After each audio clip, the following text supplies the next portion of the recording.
मध्ये 25, 26, 27 दरम्यान चांगला जोराचा काही ठिकाणी मुसळधार अतिमुसळधार पाऊस अमरावती जिल्हा, वर्धा, भंडारा, गोंदिया, चंद्रपूर, यवतमाळ, अकोला जिल्हा ह्या परिसरामध्ये ह्या म्हणजे 4-5 दिवसामध्ये चांगला जोराचा पाऊस पडणार आहे म्हणून विदर्भ वासियासाठी आनंदाची बातमी।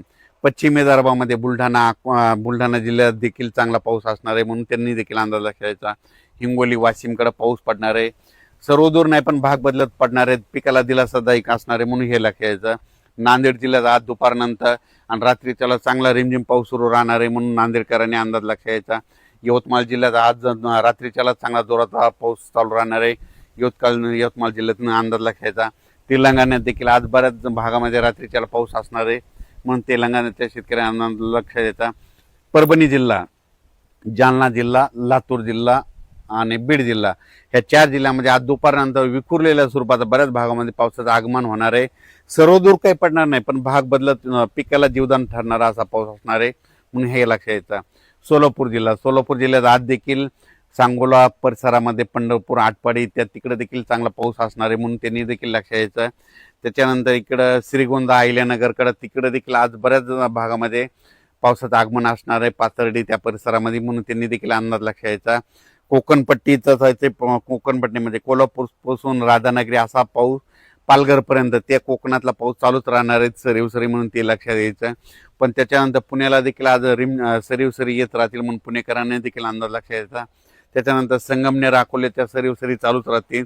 तिथं नाशिककडं इगतपुरीकडे पाऊस पडत असल्यामुळे नाशिककडे देखील सरीवसरी पाऊस राहतील म्हणून त्यांनी देखील अंदाज लक्षात यायचा।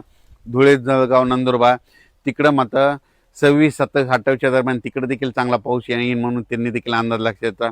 सर्वदूर पडणार नाही पण विखुरलेल्या स्वरूपाचा असणार आहे। फक्त चांगला मोठा पाऊस फक्त अमरावती जिल्हा, इकडं अकोट तालुका, मोर्शी अमरावती जिल्ह्यातला मोर्शी तालुका, त्याच्यानंतर इकडं बेतूल, मध्य प्रदेशमधलं बेतूल, इकडं त्याच्यानंतर अचलपूर, दर्यापूर, त्याच्यानंतर इकडं उमरेड, वर्धा, नागपूर, भंडारा, गोंदिया, त्याच्यानंतर इकडे यवतमाळ, किनवट ह्या परिसरामध्ये मात्र चांगला पाऊस असणार आहे म्हणून विदर्भासाठी हे जोराचा पाऊस असणार आहे म्हणून विदर्भ शेतकऱ्यांनी अंदाज घ्यायचा।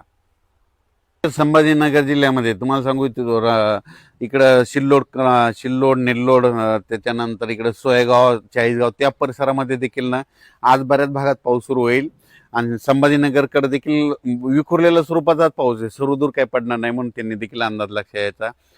त्याच्यानंतर राज्यात सगळीकडे असा म्हणावं तसा पाऊस पडणार नाही, विखुरलेल्या स्वरूपाचा 10 मिनिटाचा 20 मिनिटाचा असाच पाऊस पडणार आहे म्हणून अंदाज लक्षात यायचा। फक्त जोराचा पाऊस फक्त विदर्भातच पडणार आहे म्हणून विदर्भासाठी हे खास करून आनंदाची बातमी आहे। त्याच्यानंतर परत सप्टेंबरमध्ये मात्र परतीचा पाऊस एक शेतकऱ्याला तारणार आहे म्हणून ते एक अंदाज आताच लक्षात घ्यायचा। 25 ऑगस्ट, 26, 27, 28 दरम्यान चांगला पावसाचा जोर विदर्भातच राहणार आहे म्हणून हा विदर्भ शेतकऱ्यासाठी आनंदाची बातमी। विदर्भामध्ये काय होणार आहे, कमी दाबाचा पट्टा असल्यामुळं ते कमी दाबाचा पट्टा जात असल्यामुळं मग काय होईल, मग त्याच्या विदर्भाच्या बाजूला मराठवाडा आहे, मग मराठवाड्यामध्ये कोणता परभणी जिल्हा, हिंगोली जिल्हा, त्याच्यानंतर नांदेड जिल्हा, इकडे जालना जिल्हा ह्या परिसरामध्ये काय होणार मग रिमझिम पाऊस पडणार म्हणून हे विदर्भामध्ये जास्त पडत असल्यामुळे मराठवाड्याला रिमझिम 25, 26, 27, 28 दरम्यान येणार आहे म्हणून ह्या